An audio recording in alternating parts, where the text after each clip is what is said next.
routinely to where you're like, okay, I think the light bulb is coming on for Gabe. And so I can't speak enough when you talk about those two and talk about Arvell Reese, how big this spring will be for them, because it's an opportunity.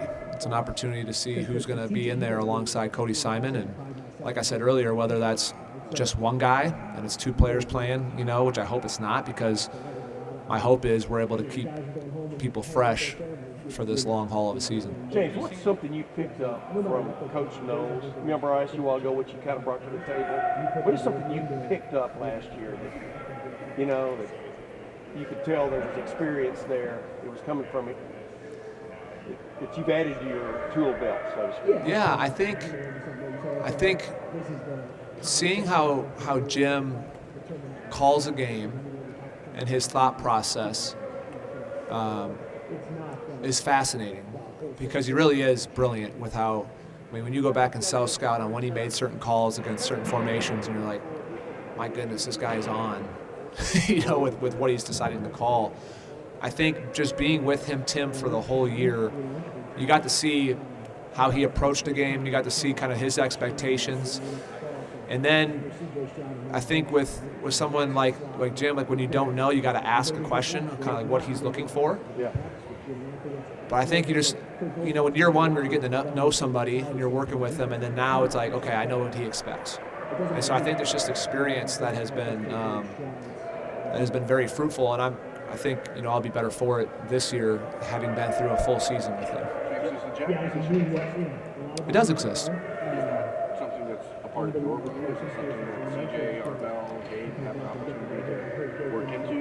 You sound like two guys playing, right? And there's this nebulous third opportunity. Yeah.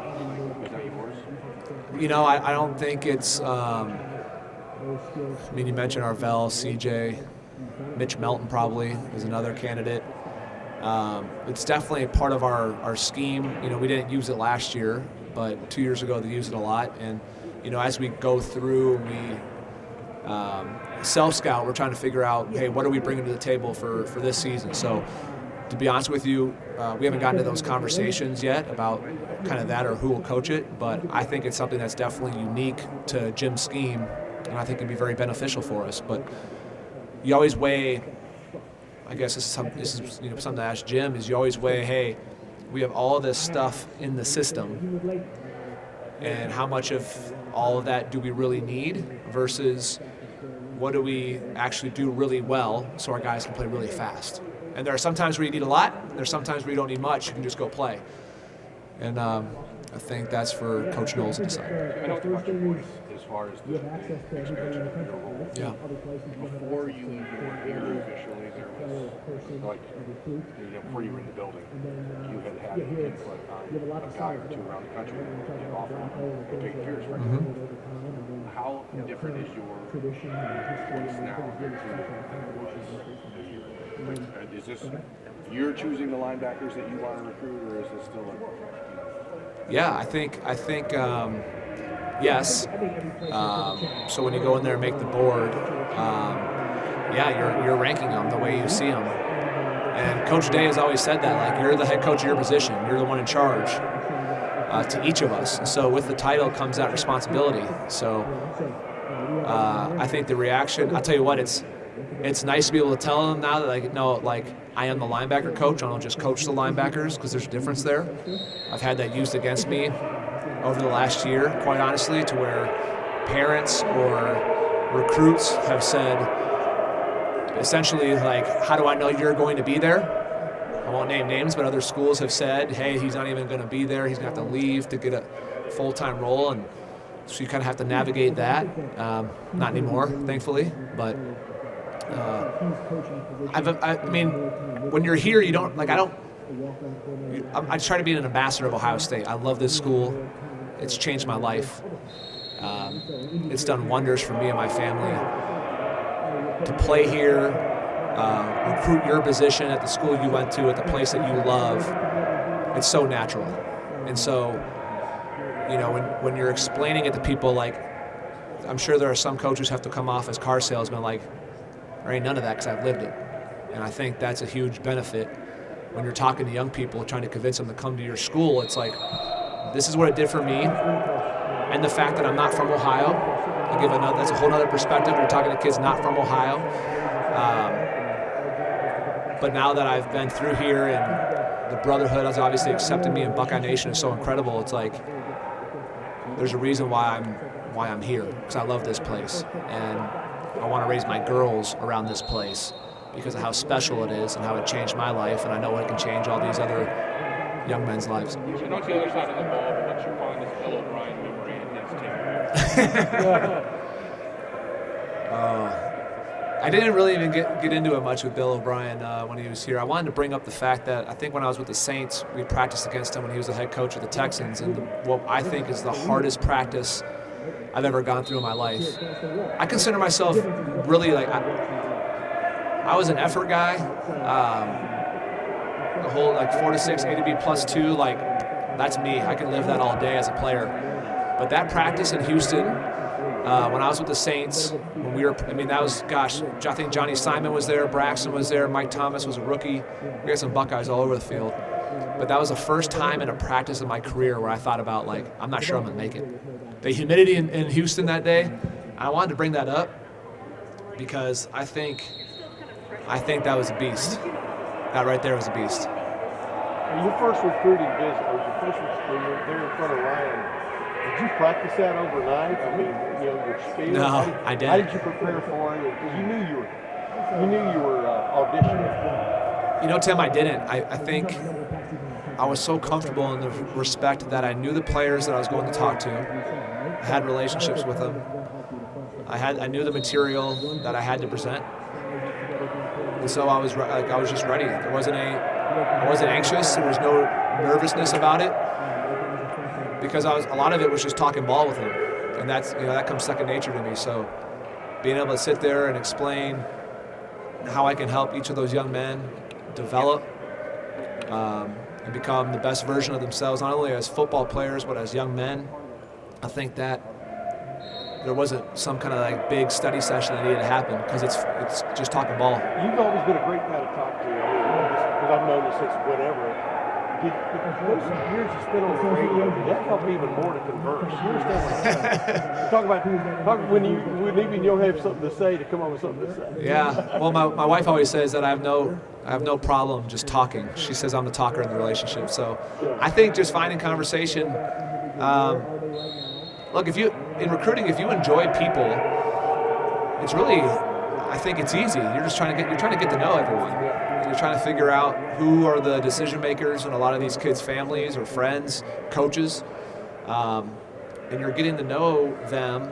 And if you keep getting to know them in an authentic manner and build a relationship over time, I think it works out well for you. If you just go through the motions and all that, I think that's where people can get in trouble. For my short time in doing it.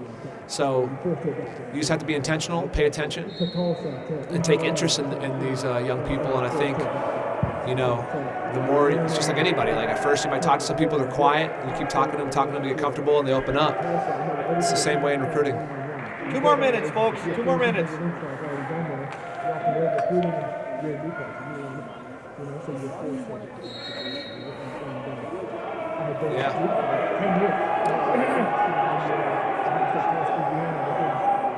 Yeah, I think, when I retired, I think for about 8 months, Bill, I thought about, it's a really hard moment when you watch film and you're like, okay, I need to do X, Y, Z, and then it dawns on you, my body can't do X, Y, Z anymore.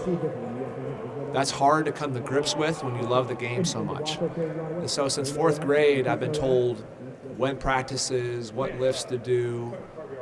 Your life's kind of been mapped out around this game that you love and you're obsessed with since 4th grade. For 8 months, it took me a while to really, I don't know if bitterness is the right word, just almost like a frustration that you couldn't participate in the game you loved anymore after I decided to retire. And so I tried to figure out like what else really interests you, and then it dawned on me after 8 months, like your love is football. Like your major was football. Like, yes, I have a degree in communications. I used it doing radio and TV, but my first love has always been football. So I felt like the PhD was in that. And so I was like, okay, at first that's why I got into media. I wanted to be around the game. And then once I was in media, I felt myself getting fired up whenever I did the coaches interviews. And I just asked myself one off season, I'm like, I think I was getting to be 35 years old. I'm like, if you don't jump into this, you might look back and really regret it. And so once I jumped into it, I knew it was the right thing to do. I think a lot of it is because I love young people, so I want to see young people get to live their dream out like I was able to. I joke all the time, there's a 3-star from Minnesota, but really like my singular focus was just, I'm gonna keep playing football until they don't let me anymore. And when you come to a place like Ohio State, whether you're blessed to play 5 years here and that's it, whether you're blessed to play 10 years in the league, like this town and this fan base, if you treat it right, will take care of you for life. And it becomes your family. And so I think as I dealt kind of in media, and then I jumped into coaching, it was like, this is obvious. This is obvious. You love the game of football, you love young people, and I felt the coaches that I played for, Luke Fickell, Jim Tressel, Steve Spagnuolo, the Chiefs, they were all great developers of men as well, and probably the 3 most impactful men in my life outside of my father. So the thought that I could hopefully be that to somebody else, I think is what gets me up every morning. You know, and I tell a lot of these recruits, like, yes, I want to be there with you in the green room when Goodell calls your name, right? Like that's, a lot of these kids want to get developed, but I also hope that these men call me when they decide to get engaged someday or get married and they're like, hey, coach, I want you there. Because that's the kind of relationship that I had with Luke Fickell. That's the kind of relationship I had with Spags, is that it was more than just ball. And so I think that's why I wake up and I attack it every day. You talk about working with young people and, you talk about working with young people. So does that mean you're a college coach? Or is a coach coaching the NFL could be in your future? I mean, I'm just glad. I don't think I've taken it. I'm still riding the high of being the linebacker coach at Ohio State. So, you know, I think for me, it's how do I develop. My focus right now, to be honest, is how am I going to develop multiple guys through this spring to where we're comfortable as a defensive staff playing 4 or 5 guys at linebacker. You know, I don't think about all that. Wherever my feet are, I just want to be present to helping those around me, you know, and impacting not only guys in my room, to be honest, but also, you know, whether it's talking trash to the DBs, because that's all they do. You know, it's talk trash every day. You know, it's kind of working around those relationships with everybody on the team, you know, and just trying to be a positive influence in the locker room. Last question for Dan.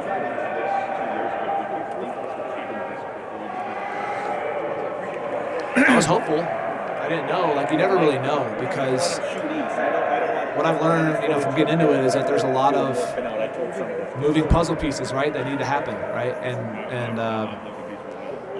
But as things kind of started to go, you know, towards the end of the year and moves started to get made, I was hopeful. But if you would have said 2 years ago that, hey, within 2 years you'd be the linebacker coach at Ohio State, I'd probably say it was a long shot, not from a credibility standpoint, I think more so from the dominoes that would have needed to fall to kind of make it happen. So I'm just grateful that those dominoes fell and that I'm here and I've been given the opportunity.